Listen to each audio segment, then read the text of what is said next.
ভলিউমটা একদম কমিয়ে নিন। এই গল্পটা কেবল আপনার আর আমার মধ্যে। দরজার ছিটকিনিটা ঠিকঠাক লাগানো আছে তো? কারণ আজ আমি আপনাদের আমার জীবনের এক অন্য রকম গল্প শোনাব, যা হয়তো অনেকেরই চেনা, কিন্তু এমন গভীরতা নিয়ে খুব কম মানুষই বলতে পারে, অন্তত সবার সামনে নয়। আমার নাম অনন্যা। আমার বাড়ি ছিল বগুড়া শহরে, কিন্তু বিয়ের পর আমার নতুন ঠিকানা হয়েছে মেদিনীপুরের এক শান্ত গ্রামে। জানেন তো, গ্রাম মানেই এক ভিন্ন পৃথিবী, যেখানে শহর জীবনের গতি নেই, আছে এক অদ্ভুত নীরবতা আর চারপাশের প্রকৃতির সাথে মিশে যাওয়ার এক অপার সুযোগ। এই নতুন পরিবেশে মানিয়ে নিতে আমার একটু সময় লেগেছিল বটে, কিন্তু স্বামীর ভালোবাসা আর শ্বশুরবাড়ির সবার সহযোগিতা আমাকে খুব দ্রুতই আপন করে নিয়েছিল। আজকে আমি যে পোশাকটা পরে আছি সেটার কথা কি বলবো। একটা সাধারণ সুতির শাড়ি, হালকা সবুজ রঙের, গরমে আরামদায়ক, অথচ কেমন যেন নিজের ভেতরের অনুভূতিগুলোকে আরও বেশি করে প্রকাশ করে দেয়। আমার শরীর খুব একটা মেদবহুল নয়, কিন্তু বাঙালি মেয়েদের যেমন একটা বাঁক থাকে সেটুকু আছে। শাড়ির আঁচলটা সামান্য আলগা করে বাঁধা, যেন একটু বাতাস লাগলেই সবটা খুলে যেতে চায়, আমার বুকের খাঁজটাকে হালকা করে ছুঁয়ে যায়। আমার চুলগুলো টেনে একটা খোপা করা আছে, ঘাড়ের কাছে কয়েকটা এলোমেলো চুল দুষ্টুমি করছে। আয়নায় নিজেকে দেখে মনে হলো সময়ের সাথে সাথে হয়তো বয়স বেড়েছে, কিন্তু বুকের ভেতরের আগুনটা এখনও নেভেনি, বরং আরও তীব্র হয়েছে।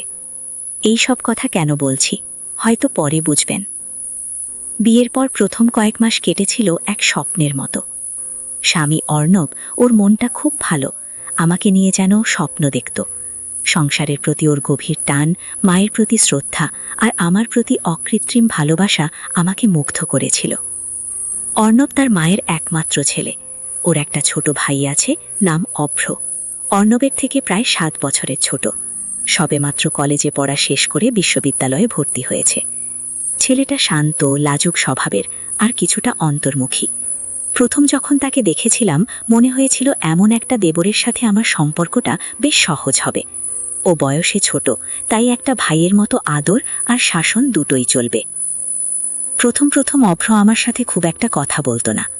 যা বলার দরকার সেটা দূর থেকে ইশারা বা টুকটাক দু একটা শব্দে সেরে নিত। আমি রান্নাঘরে কাজ করলে দূর থেকে এসে দাঁড়াতো, কিছু দরকার হলে বলতো, ভাবি একটু জল দেবে, বা ভাবি চা হয়েছে। আমি ওর সাথে বেশি করে কথা বলার চেষ্টা করতাম, ওর পছন্দের খাবার রান্না করতাম, ছোট ভাইয়ের মতোই ওকে দেখতাম। ও যখন দেখল আমি ওর প্রতি যত্নশীল, তখন ওর লাজুকতা একটু একটু করে কমতে শুরু করল। আমাদের গ্রামে প্রায়ই ইলেকট্রিসিটি চলে যেত। গরমের সময় কারেন্ট চলে গেলে রাতের বেলা অসহ্য লাগত। একদিন এমন গভীর রাতে কারেন্ট নেই। অর্ণব তখন কাজের জন্য বাইরে, ওর প্রায়ই কাজের জন্য শহরের বাইরে যেতে হতো। অভ্র সারাদিন কলেজে ক্লাস করে ক্লান্ত হয়ে ঘুমিয়ে পড়েছে। আমি একা বারান্দায় বসেছিলাম, গরমে ঘেমে অস্থির। হঠাৎ দেখি অভ্র উঠেছে। ও হয়তো জল খাওয়ার জন্য এসেছিল। আমাকে দেখেও থমকে দাঁড়ালো। ভাবি এখনো ঘুমাওনি? ওর গলার স্বরটা মৃদু, তাতে একটু উদ্বেগ। আমি বললাম, না রে, গরমে ঘুম আসছে না। ও এসে আমার পাশে বসার জন্য একটা চেয়ার টেনে নিল, কিন্তু সরাসরি আমার পাশে বসল না, একটু দূরেই বসল। চাঁদের হালকা আলোয় ওর মুখটা কেমন যেন মায়াবী লাগছিল। ভীষণ গরম তাই না? ও বলল। আমি শুধু ঘাড় নাড়লাম। খানিকক্ষণ চুপ করে থেকে ও বলল, তোমার কষ্ট হচ্ছে ভাবি? ওর গলার স্বরটা নরম আর আন্তরিক। এই প্রথম ওর মুখে আমার প্রতি এমন একটা গভীর উদ্বেগ শুনলাম। আমার বুকটা ধুকফুক করে উঠল কেন জানি না। আমি বললাম, কষ্ট আর কি অভ্র, অভ্যেস হয়ে যাবে। এরপর থেকে অভ্রর আমার প্রতি যত্নটা যেন একটু বেশিই বাড়তে লাগল। আমি যখন দুপুরে ছাদে কাপড় শুকাতে যেতাম প্রায়ই দেখতাম ও নিচে দাঁড়িয়ে আছে। আমি ছাদ থেকে নামার সময় আমাকে দেখে একটা হাসি দিত, কোনো কথা না বলে। ওর চোখে কি যেন একটা আকর্ষণ দেখতাম, যেটা আগে দেখিনি। সেটা কি স্রেফ দেবরের প্রতি ভাবির টান, নাকি অন্য কিছু? এই প্রশ্নটা আমার মনে বারবার আসত। আমি নিজে বুঝতে পারছিলাম না এই অনুভূতিটা কি। আমি তো বিবাহিতা, অর্ণবকে ভালোবাসি, তাহলে কেন অভ্রর এই নীরব উপস্থিতি আমাকে এমন অস্থির করে তুলছে? একদিন দুপুরে রান্নাঘরে আমি কাজ করছিলাম, হাতে গরম তেলে ছিটে লেগেছিল। আমি যন্ত্রণায় আহ করে উঠতেই অভ্র কোথা থেকে যেন ছুটে এলো। ও বাড়িতেই ছিল, কিন্তু আমি জানতাম না। কি হয়েছে ভাবি, হাত পুড়ে গেল নাকি? ও দ্রুত আমার হাতটা নিজের হাতে তুলে নিয়ে দেখছিল। ওর স্পর্শে আমার শরীর যেন একটা বিদ্যুতের ঝাপটা খেল। ওর আঙুলগুলো আমার পোড়া জায়গায় আলতো করে বুলিয়ে দিচ্ছিল। ওর নিঃশ্বাস আমার ঘাড়ে পড়ছিল, আর আমার ভেতরের রক্ত যেন টকবক করে ফুটছিল। আমি ওর দিকে তাকাতে পারছিলাম না। ওর হাতটা ধরে কেমন একটা শিহরণ হচ্ছিল। তেল ছিটে লেগেছে। কিছু না, আমি জোর করে হাতটা সরিয়ে নিয়ে বললাম। ও তখন দ্রুত ঘর থেকে গিয়ে বরফ নিয়ে এলো। বরফ লাগাও, দেখবে ব্যথা কমে যাবে। ও বরফটা আমার হাতে ধরে দিল, আর ওর হাতটা আমার হাতের ওপর কিছুক্ষণ লেগে রইল। সেই মুহূর্তে আমি শুধু অভ্রর গভীর চোখ দুটোর দিকে তাকিয়েছিলাম। ওর চোখে আমি নিজের অস্থিরতা দেখতে পাচ্ছিলাম, আর তার সাথে মিশেছিল এক অজানা আকাঙ্ক্ষা। আমার শরীরের ভেতরের প্রতিটি কোষ যেন বলতে চাইছিল, থামিস না অভ্র, আরও কিছুক্ষণ এভাবে থাক। কিন্তু আমাদের এই নীরবতার সাক্ষী ছিল শুধু রান্নাঘরের ঝিম ধরা দুপুর আর আমাদের দুটি হৃদয়ের দ্রুত স্পন্দন। এভাবে দিন কাটতে লাগল। অভ্রর চাহনি, ওর নীরবতা, ওর উপস্থিতি সবই আমার মনকে যেন এক অন্য জগতে নিয়ে যাচ্ছিল। অর্ণব যখন বাড়িতে থাকত না, তখন যেন অভ্রর উপস্থিতি আরও বেশি করে অনুভব করতাম। ও তখন আমার সাথে গল্প করতে আসত, আমার দিন কেমন কাটল জানতে চাইত। ওর কথা বলার ভঙ্গি, ওর চোখের গভীরতা আমাকে যেন আরও বেশি করে টানত। আমার ভেতরের এই লুকানো আকর্ষণ আমাকে অপরাধী বোধ করাতে শুরু করল। আমি অর্ণবের স্ত্রী, আমার মন কেন অন্য একজনের দিকে ঝুঁকছে? কিন্তু অভ্রর দিকে যখন তাকাতাম, তখন আমার ভেতরের সমস্ত যুক্তি কেমন যেন গুলিয়ে যেত। আমার শ্বশুরবাড়িতে একটা আলাদা ছোট ঘর ছিল, যেটা অভ্রর পড়ার ঘর। প্রায়ই রাতে ওর পড়াশোনার জন্য আমি ওর ঘরে যেতাম। ওর কোনো সমস্যা হলে আমি সাহায্য করতাম।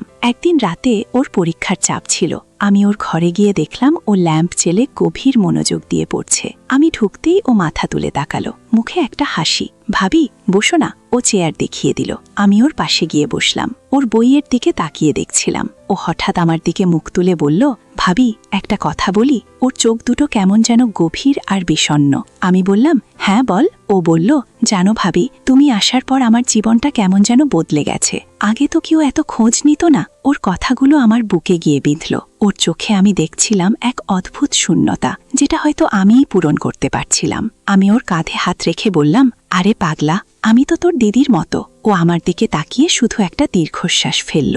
ওর উষ্ণ নিঃশ্বাস আমার হাতের ওপর এসে লাগল। সেই স্পর্শটা আমার ভেতরে এক ধরনের অস্থিরতা তৈরি করল। আমি দ্রুত হাতটা সরিয়ে নিলাম, কিন্তু ওর চোখ আমার হাত থেকে সরছিল না। সেই রাতে আমরা অনেকক্ষণ ধরে গল্প করলাম। ওর স্বপ্ন, ওর আকাঙ্ক্ষা, ওর ছোটবেলার কথা বলছিল। আমি শুনছিলাম আর অনুভব করছিলাম আমরা যেন এক অদৃশ্য সুতোয় বাঁধা পড়েছি। এই গভীরতাটা কি শুধু দিদি ভাইয়ের সম্পর্ক, নাকি তার চেয়েও বেশি কিছু? মাসখানেক পরের ঘটনা।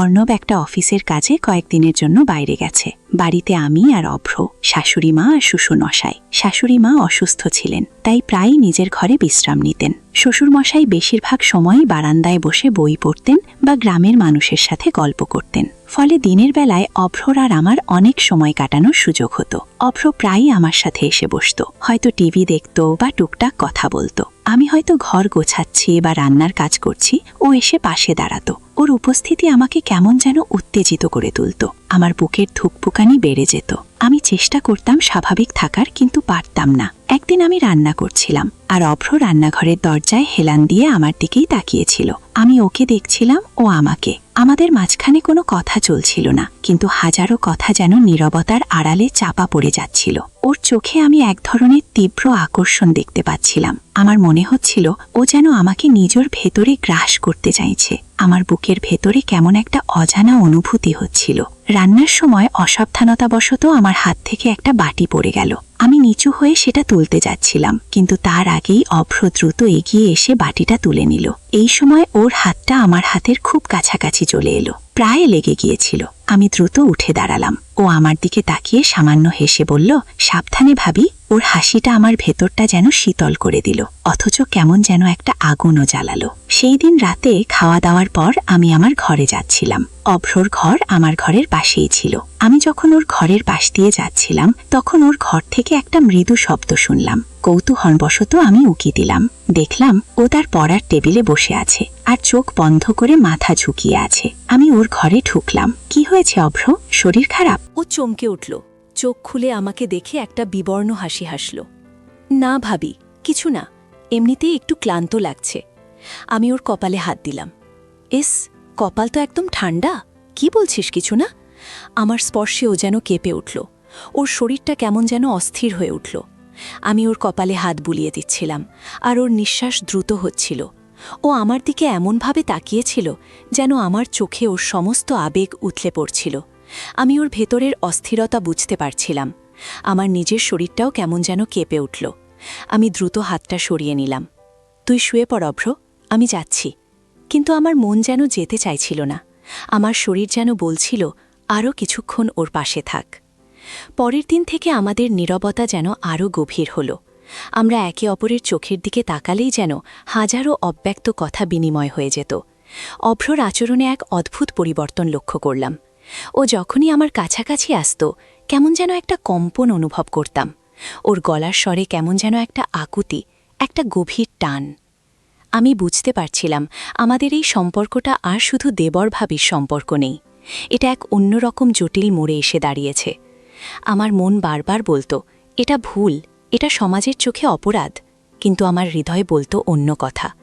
অভ্রর উপস্থিতি আমাকে যে শান্তি আর নির্ভরতা দিত, তা আমি অর্ণবের কাছেও পেতাম না, অন্তত এই মুহূর্তে। অর্ণব যখন ফিরে এলো, তখন আমি ওর সাথে স্বাভাবিক আচরণ করার চেষ্টা করলাম, কিন্তু আমার মনটা যেন কেমন ভারাক্রান্ত ছিল।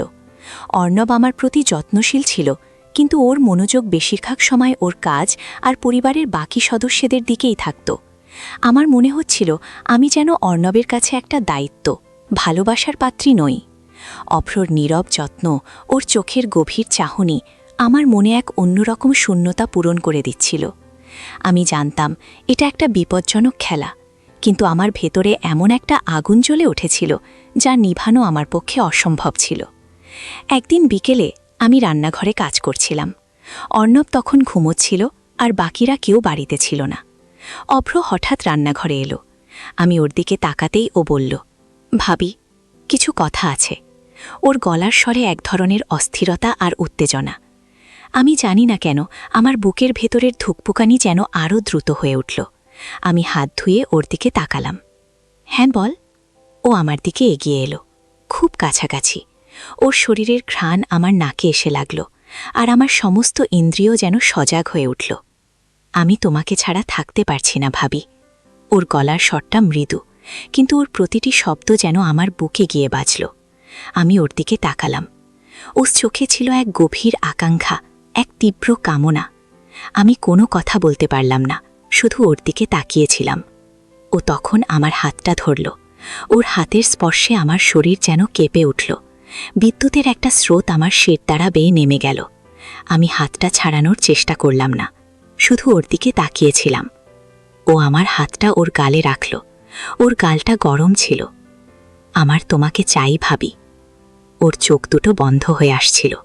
আমার মাথাটা যেন কেমন ঘুরছিল।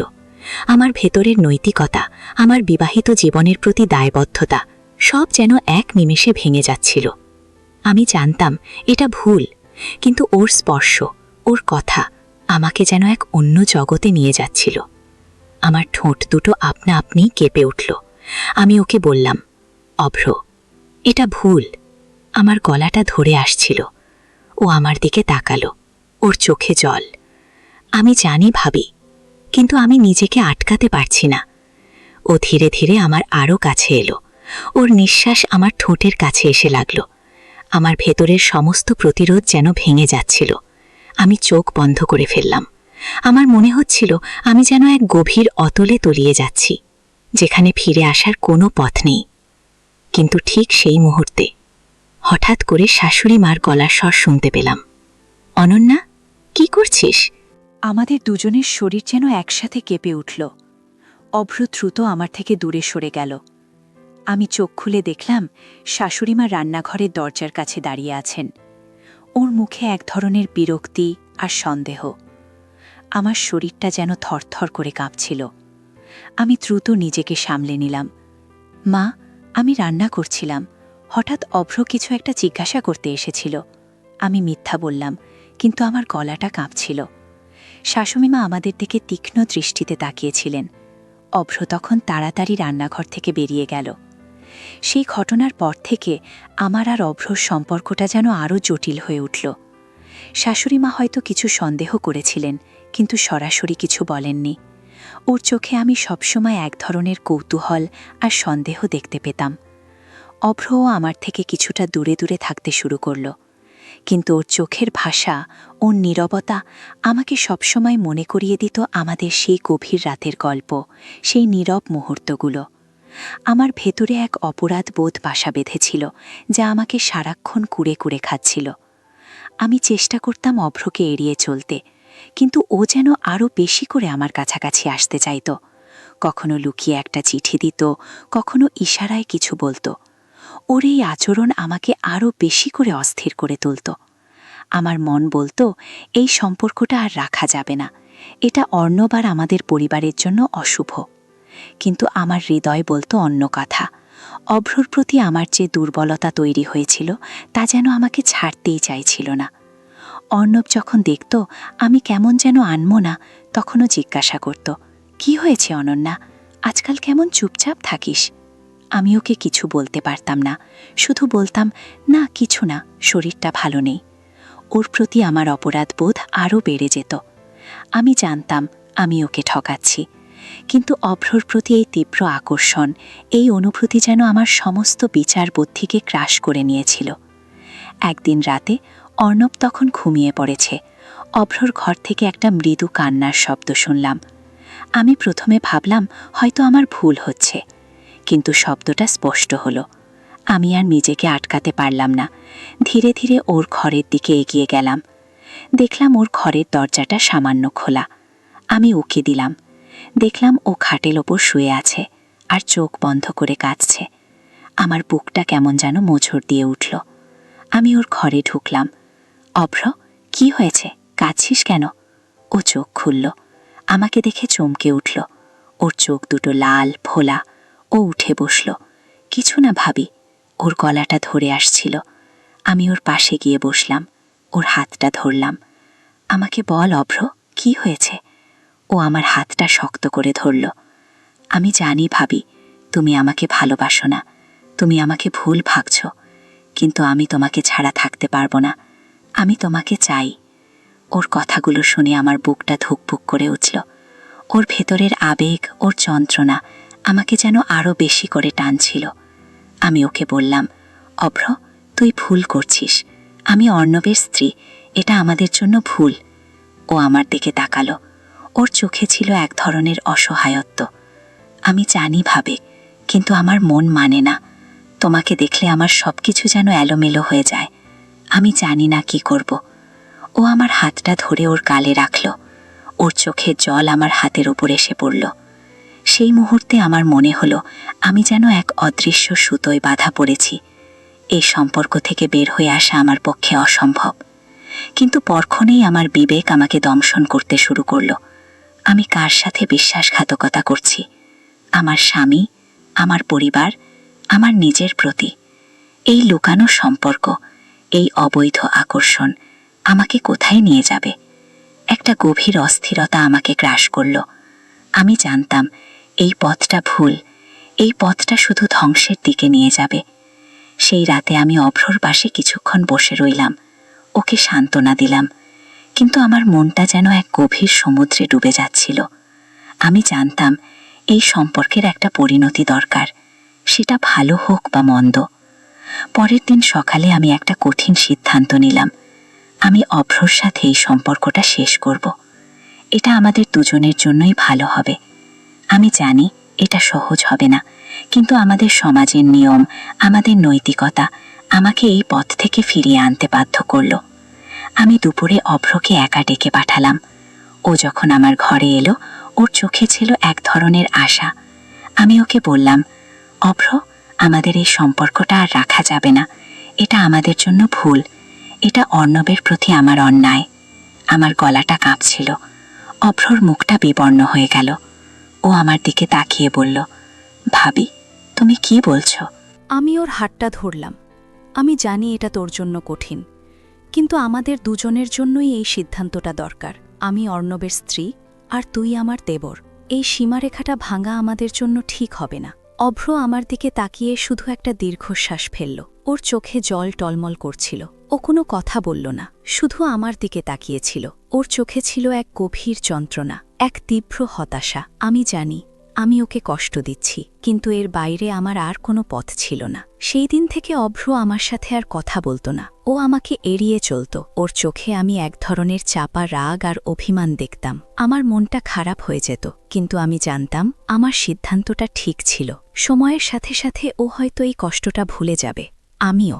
আমার জীবনে সেই সময়টা ছিল এক গভীর পরীক্ষার সময়। আমার ভেতরের নৈতিকতা আর আকাঙ্ক্ষার মধ্যে এক তীব্র যুদ্ধ চলছিল। আমি বুঝতে পারছিলাম জীবনের কিছু সম্পর্ক এমন হয় যা সমাজের সীমারেখা পেরিয়ে যায়, কিন্তু সেই পথটা কতটা বিপজ্জনক তা আমি হাড়ে হাড়ে টের পেলাম। আমাদের মন কতটা দুর্বল হতে পারে আর পারিপার্শ্বিক পরিস্থিতি কিভাবে আমাদের বিচারবুদ্ধিকে গুলিয়ে দিতে পারে তা আমি শিখেছিলাম। এখন অনেক বছর কেটে গেছে। অভ্র এখন শহরে থাকে, নিজের ব্যবসা করে, ওর বিয়েও হয়েছে। আমি ওর সাথে কথা বলি, কিন্তু আমাদের সেই পুরনো দিনের মতো আর সেই গভীরতা নেই। আমাদের দুজনের মাঝখানে একটা অদৃশ্য দেয়াল তৈরি হয়ে গেছে। সেই ঘটনার পর আমি আরও বেশি করে অর্ণবের প্রতি মনোযোগী হয়েছি। ওর সাথে সময় কাটিয়েছি, ওকে আরও বেশি করে বোঝার চেষ্টা করেছি। আমি বুঝতে পেরেছি দাম্পত্য সম্পর্কটা শুধু ভালোবাসা নয়, এটা বিশ্বাস, সম্মান আর দায়বদ্ধতার ওপর দাঁড়িয়ে থাকে। আমার এই গল্পটা হয়তো অনেকের জীবনের সাথে মিলে যাবে। আমরা সমাজের চোখে যা দেখি তা সবসময় সত্য হয় না। প্রতিটি মানুষের ভেতরের জীবনে লুকানো থাকে অনেক অজানা গল্প, অনেক অব্যক্ত অনুভূতি। আমি কেবল একটা কথাই বলতে চাই, সম্পর্কের সীমারেখা খুব গুরুত্বপূর্ণ। আবেগ প্রবল হলেও তাকে নিয়ন্ত্রণ করতে শেখাটা জরুরি, কারণ একবার যদি সেই সীমারেখা পেরিয়ে যান তাহলে হয়তো ফিরে আসার পথটা আর সহজ থাকে না। আমাদের জীবনের ভুলগুলো থেকে শিখেই আমরা আরও পরিণত হই। হয়তো আমার এই গল্পটা আপনাদের কিছু হলেও ভাবাবে, কিছু হলেও শেখাবে। এটাই আমার জীবনের এক গভীর শিক্ষা। এই গল্পটা যদি আপনার ভালো লেগে থাকে তাহলে চ্যানেলটা সাবস্ক্রাইব করতে ভুলবেন না। আরও এমন অনেক গোপন গল্প নিয়ে আমি আপনাদের সামনে আসব।